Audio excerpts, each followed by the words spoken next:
उस आदमी ने दयालुता से उस लड़की को एक कैंडी दी, लेकिन जैसे ही उसने उसे हाथ में पकड़ा, उसने सबके सामने कह दिया कि वह आदमी ज्यादा दिन नहीं जिएगा। लोग उसे बकवास समझ बैठे और हंसने लगे, पर लड़की ने बिल्कुल शांत स्वर में बताया कि वह 3000 साल से अधिक जी चुकी है और उसने एक नजर में देख लिया कि उस आदमी की हार्ड कैंडी काली पड़ गई है, इसलिए वह आदमी जल्द ही अचानक मर जाएगा। फिर भी अभी अभी मिली दयालुता के बदले उसने उसका जीवन बचाने का निश्चय किया ताकि उसकी दयालुता का आरण उसी क्षण पूरी तरह उतर सके। अगले ही पल लड़की ने अपनी जेब से एक छोटी घंटी निकाली, उसे उस आदमी के हाथ में रखा और साफ साफ समझाया कि घटना होते ही उसे क्या करना है, उसे कब और कैसे हिलाना है। इसके बाद पुलिस अधिकारी लड़की को ले गया और उस आदमी तथा वहाँ मौजूद सहकर्मी उसकी बातों पर भरोसा नहीं कर पाए, लेकिन तुरंत ही उस आदमी को दिल का दौरा पड़ा और वह वहीं गिर पड़ा। सबने घबराकर एम्बुलेंस बुलाने के लिए दौड़ लगाई और डॉक्टर के निदान के बाद बताया गया कि उसने पूरी तरह सांस लेना बंद कर दिया है। पास खड़ा सहकर्मी यह मानने को तैयार नहीं था कि वह इतनी आसानी से मर सकता है, इसलिए वह घबरा गया, दौड़कर पहुंचा और उसे उठने की गुहार लगाते हुए जोर जोर से झकझोरने लगा। उसी उन्मत्त झकझोरने में उस आदमी के हाथ की घंटी सक्रिय हो गई और अगले ही सेकंड में वह आदमी चमत्कारिक रूप से जाग उठा। लोग तुरंत स्तब्ध रह गए और जब उस आदमी ने अपने हाथ में टूटी हुई घंटी देखी तो उस आदमी ने आखिरकार समझ लिया कि लड़की ने जो कुछ कहा था वह सब सच था। इधर लड़की पुलिस स्टेशन पहुंच चुकी थी। पूछताछ के बाद अधिकारियों को न उसका घरेलू पंजीकरण मिला, न कोई रिश्तेदार या पहचान, इसलिए अधिकारियों के पास उसे लौटाने का कोई रास्ता नहीं था। तब लड़की ने बताया कि उसका छोटा भाई वह लड़का है। अधिकारी ने तुरंत उसे ढूंढा और अगले ही सेकंड में लड़की को सीधे उसके दरवाजे पर ले जाया गया। वहाँ लड़की और अधिकारी देख रहे थे कि एक लड़के को घर से बाहर निकाला जा रहा है, मानो उसे कोई भी अपनाने को तैयार न हो। लड़की ने एक नजर में पहचान लिया कि वही उसका अच्छा पोता है। जब उसने किसी को उस लड़के को सताने और धमकाने की कोशिश करते देखा तो उसने तुरंत वार किया और हमलावर को उड़ाकर गिरा दिया। सब थमने पर लड़की आगे बढ़ी और उसे अपना अच्छा पोता मान लिया, लेकिन लड़का नहीं मान सका कि 4 साल की छोटी लड़की उसकी ग्रैंड आंट हो सकती है। मजबूर होकर लड़की ने जेड पेंडेंट निकाला और उसे ग्रैंड आंट की पहचान देखने को कहा और सच उसके सामने ही खुल गया। अगले ही सेकंड में दोनों जेड पेंडेंट एक में मिल गए और वह लड़का आखिरकार लड़की पर विश्वास करने लगा। इसके बाद लड़की ने अपने अच्छे पोते से कहा कि वह उसे बूढ़े आदमी से मिलवाए, पर लड़के ने बताया कि बूढ़ा आदमी अब मरने वाला है। ये सुनकर लड़की ने कहा कि उसे तुरंत अंदर ले चले क्योंकि उसके पास बूढ़े आदमी को बचाने का तरीका है। जैसे ही लड़के ने समझा कि ग्रैंड आंट बूढ़े आदमी को वापस जीवन में ला सकती है, उसने उसे पकड़कर दौड़ लगा दी, लेकिन बटलर सौतेली माँ से मिली भगत करके डर रहा था कि बूढ़ा आदमी बच जाएगा, इसलिए वह किसी भी हाल में उन्हें भीतर नहीं जाने दे रहा था, चाहे वे कितना भी विनती करें। तभी सौतेली माँ बाहर आई और जैसे ही उसने देखा कि लड़का सिर्फ एक 4 साल की लड़की को लेकर आया है, उसने उन्हें अंदर जाने दिया, यह मानकर कि बच्चा बूढ़े आदमी को बचा नहीं सकता। उससे भी बढ़कर वह बूढ़े आदमी की मौत का दोष लड़की और लड़के पर मरना चाहती थी। रास्ता खुलते ही लड़का ग्रैंड आंट को जल्दी से अंदर ले गया। अंदर कदम रखते ही लड़की ने भारी दुष्ट आभा महसूस की और समझ गई कि किसी ने शाप लगाया है। अगले ही पल उसने उसे तोड़ने के लिए मंत्र डाला, फिर लड़के से कहा कि वह भीतर रखी विशाल बच्चा दमन वस्तु को तोड़ने में मदद करे ताकि जकड़न टूट सके। दूसरी ओर यह तय करके कि यह आरोप कि लड़के ने बूढ़े आदमी को मारा है पूरी तरह पक्का हो, सौतेली माँ ने तुरंत लड़के के पिता को बुला लिया।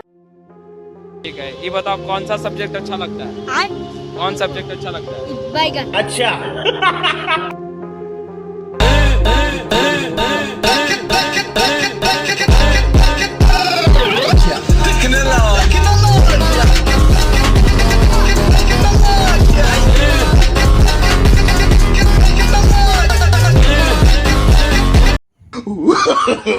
No, no, no, no.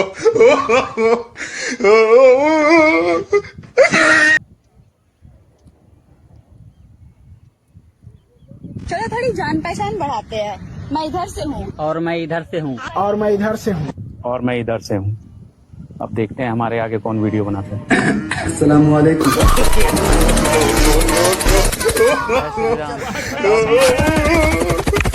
जय श्री राम।